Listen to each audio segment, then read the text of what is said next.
जुड़वा बहनों की जिंदगी। अरे बेटी, मैं ठीक हूँ, तू मेरी चिंता मत कर। नहीं माँ, अब मैं आपकी बिल्कुल नहीं सुनूंगी। 15 दिन से आपने 20 दिन कर दिए, बिल्कुल भी आपकी तबीयत ठीक नहीं हो रही इस गांव में। अब मैं आपको शहर लेकर चलूंगी। मेरी पढ़ाई भी तो वहीं शुरू होनी थी ना। मैं शहर जाऊंगी जरूर, लेकिन पढ़ाई के लिए नहीं, आपके इलाज के लिए। बेटा, ये पैसे तेरी पढ़ाई के लिए थे ना कि मेरे इलाज के। माँ, आपको लगता है कि आप गांव में ऐसी बीमार रहोगे और मैं शहर में मन लगाकर पढ़ भी पाऊंगी? आप सोच भी कैसे सकती हो? अच्छा ठीक है, तू कहती है तो चल, शहर ही चलते हैं। वर्षा की माँ की तबीयत बहुत खराब हो जाती है। दोनों का एक दूसरे के अलावा कोई नहीं था, इसीलिए वर्षा उसे अपनी पढ़ाई के पैसों से शहर ले जाती है, जहाँ डॉक्टर उसका इलाज करते हैं। डॉक्टर साहब, मेरी माँ ठीक तो हो जाएंगी ना? वो क्यों कमजोर सी हो रही है? उनके पेट में भी दर्द रहता है। चिंता मत कीजिए, मैंने इन्हें दवाई दे दी है। दरअसल इनके पेट में इन्फेक्शन हो गया था, जिस वजह से खाना पीना डाइजेस्ट नहीं हो रहा था और पेट में लगातार दर्द था। जाहिर सी बात है, खाना नहीं खाया तो कमजोरी भी बढ़ गई है। बट आप इन्हें फल, फ्रूट, जूस ये सब दीजिएगा। शुक्रिया डॉक्टर। वर्षा एक किराए के कमरे में अपनी माँ के साथ रहती थी और उसका बहुत ख्याल रखती थी। धीरे धीरे वो ठीक हो जाती है। एक शाम वर्षा अपने हाथ से खाना बनाकर हेमलता को खिलाती है। बस कर बेटी, और कितना खाना खिलाएगी मुझे? मैं ठीक हो चुकी हूँ। अब तुझे अपनी पढ़ाई पर ध्यान देना है। मैं यहाँ कोई सफाई का काम देख लूंगी। नहीं माँ, आप फिर से तबीयत खराब करोगी क्या? बिल्कुल चुप। तेरे खातिर मैं यहाँ पर आ गई। अब तो मेरी खातिर पढ़ाई पूरी कर, और तुझे मेरी कसम, तू मुझे काम करने से नहीं रोकेगी। ठीक है माँ, आप भी ना बहुत जिद्दी हो। हाँ, क्यों नहीं, मेरी बेटी जिद्दी है तो माँ भी जिद्दी ही होगी ना। आपसे तो बातों में जीतना मेरा नामुमकिन ही है। कुछ दिन गुजरते हैं। हेमलता को पास के बंगले में नौकरानी का काम मिल जाता है, जिन पैसों से वो अपनी बेटी को पढ़ाने लगती है। उसी कॉलेज में उसकी जुड़वा बहन रितु का एडमिशन हो जाता है।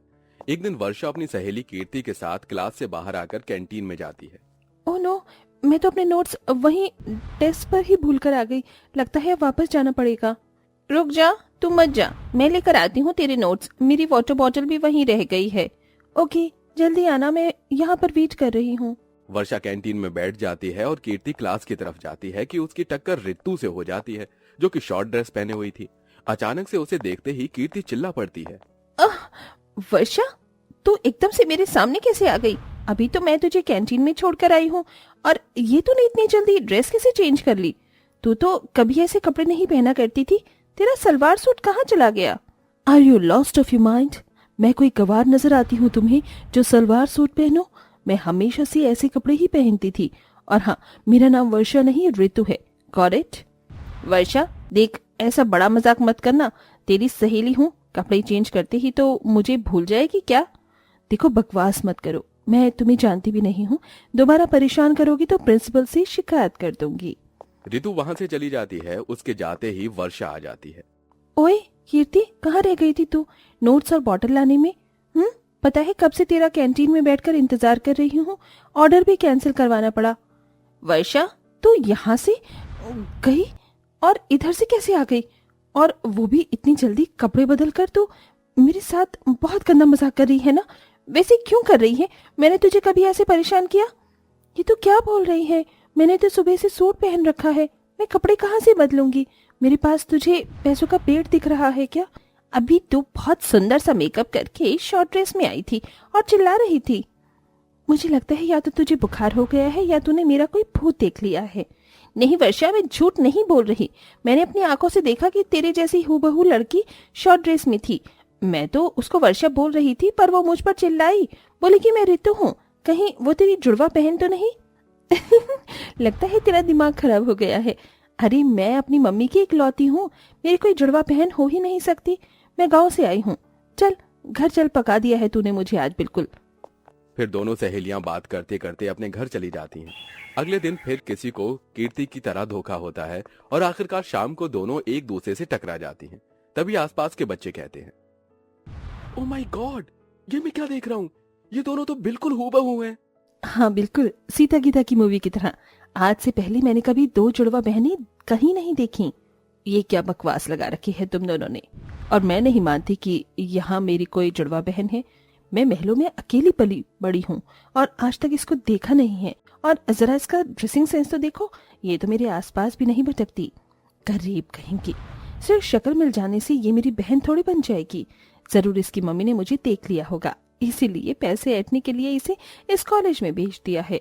बस बहुत हो गया, तुम्हें मेरे बारे में जो बोलना था बोल दिया, मैं चुपचाप सुनती रही। लेकिन मेरी माँ के बारे में कुछ मत कहना, बहुत अच्छी है और तुमसे पहले मैं इस कॉलेज में दाखिला ले चुकी हूँ, तो तुम बाद में आई हो। How dare you talk like that. गुस्से में दोनों वहां से चली जाती हैं। रितु का एक आइडियल बॉयफ्रेंड था जो उसके पैसों के पीछे पड़ा हुआ था। वो फिर से उसका रास्ता रोकता है तो रितु कार में बैठकर चली जाती है। लेकिन अगले दिन वो कीर्ति की बर्थडे पार्टी में जा रही थी, जहां वो सुंदर सी ड्रेस पहनकर जाती है। रितु के आइडियल बॉयफ्रेंड नितिन को वर्षा को देख धोखा हो जाता है और वो उसे किडनैप कर लेता है, जिसके बाद 10 घंटे बीत जाते हैं। हेमलता को अपनी बेटी की चिंता होने लगती है। हे भगवान, मेरी बेटी कहाँ चली गई? वो तो कीर्ति के साथ उसकी जन्मदिन पार्टी में गई थी। कीर्ति से फिर पूछती हूँ। हेमलता कीर्ति को कॉल करती है। हेलो कीर्ति बिटिया, वर्षा तेरे जन्मदिन में गई थी ना, अभी तक आई क्यों नहीं? कुछ पता चला? आंटी, मैंने आपको रात को ही बताया था कि मेरी उससे बात हुई थी, लेकिन वो मेरे जन्मदिन पार्टी में नहीं आई। मैं आसपास पता कर रही हूँ, लेकिन अभी तक कुछ नहीं पता चला। मेरी बात मानिए तो आसपास के पुलिस स्टेशन में चली जाइए, वो जरूर हमारी कोई मदद करेंगे। हे भगवान, मेरी बच्ची कहाँ गई? मैं उससे बहुत प्यार करती हूँ। इस शहर में किसी को जानती भी नहीं। मुझे पुलिस के पास जाना होगा। अपनी बेटी की एक तस्वीर लेकर पास के पुलिस स्टेशन में जाती है, जहां इंस्पेक्टर जोगिंदर हेमलता को देख पहचान जाता है। हेमलता, तुम इतने सालों बाद अचानक से कहाँ गायब हो गई थी? साहब, आप वो साहब, उन सब चीजों का अभी वक्त नहीं है। ये मेरी बेटी की फोटो है, वो कल रात से मिल नहीं रही है। जल्दी से उसे ढूंढ लीजिए। इस शहर में वो किसी को जानती भी नहीं है। जोगिंदर जैसे ही वो फोटो देखता है तो वो बिल्कुल उसकी बेटी की तरह होती है। यह फोटो तुम्हारी बेटी की कैसे हो सकती है? यह तो मेरी बेटी की फोटो है, बिल्कुल। देखो, मैं पुलिस वाला हूँ, सच सच बताओ पूरी बात क्या है। और तुम्हारी जुबान लड़खड़ा भी रही है। वो साहब, मुझे माफ कर दीजिए। मैंने आपसे एक बात छुपाई। जिस दिन मालकिन अस्पताल में थी तो उन्हें जुड़वा बच्चे पैदा किए थे। मैं काफी समय से मां नहीं बन पा रही थी, तो मैंने अस्पताल से नर्स को कुछ पैसे देकर आपकी एक बेटी हमेशा के लिए आपसे दूर ले गई और उसे नर्स से ये कहलवा दिया कि दूसरी बच्ची मरी हुई पैदा हुई है। उस दिन की सजा मेरी जगह मेरी बच्ची को मिल रही है। उसे ढूंढ लीजिए साहब, आखिर वो आपकी ही बेटी है। तुमने जो किया गलत किया, पर मैं अपनी बेटी को ढूंढ कर ही रखूंगा। तभी जोगिंदर अपनी पुलिस चौकी के चौकीदारों को काम पर लगा देता है और कुछ ही घंटे में सीसीटीवी फुटेज से वर्षा मिल जाती है। सोमवती, जोगिंदर और उसकी दोनों जुड़वा बेटियां हेमलता सब आमने सामने थी। हेमलता रो रो कर सोमवती से माफी मांग रही थी। वर्षा, मुझे माफ कर दे। मैं तेरी असली माँ नहीं हूँ, इसलिए तुझे अपनी असली माता पिता के पास छोड़कर जा रही हूँ। मालकिन, मुझे माफ करना। नहीं माँ, भले ही आपने मुझे जन्म नहीं दिया, पर यशोदा माँ की तरह बहुत प्यार किया है, अपने खून पसीने पर बड़ा किया है। मैं आपको कहीं नहीं जाने दूंगी। ये मेरी जुड़वा बहन है, मैंने इससे उस दिन बहुत गलत बोला था। माफ करना वर्षा मुझे। माँ, इन्हें यहीं रोक लो। हाँ रितु, हेमलता, तुम्हें कहीं जाने की जरूरत नहीं है, हम सब साथ रहेंगे। ये सुन दोनों जुड़वा बहन एक दूसरे को गले लगा देती हैं, जिसके बाद वो हमेशा एक साथ खुशी खुशी रहती